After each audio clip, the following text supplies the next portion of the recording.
देशाचे पंतप्रधान माननीय नरेंद्रजी मोदी साहेब यांच्या मार्गदर्शनाखाली खरंच भारत महासत्ता होईल अशी अपेक्षा आहे.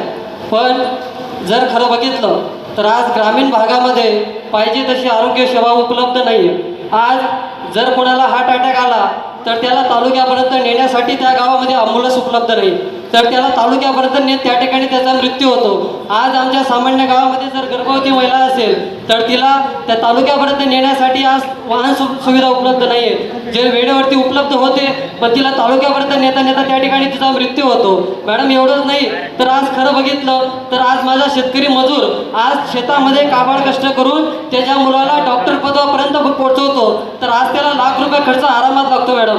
तर तो एवढा पैसा खर्च करून आज त्या तरुणांना बेरोजगार झालेले, त्यांना रोजगार उपलब्ध नाही.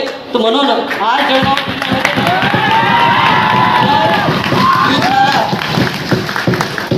तर मॅडम दिवसाला हजारो तरुण या ठिकाणी आत्महत्या करताय. तुम्ही फक्त महाराष्ट्राची नाही जळगाव जिल्ह्याची बातमी वाचा.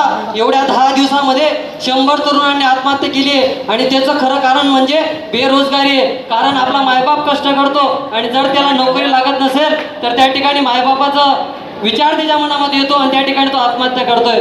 आणि जर ह्या गोष्टी असतील तर खरंच भारत खरंच महासत्ता होईल का असं मी तुम्हाला प्रश्न विचारतो. धन्यवाद मॅडम.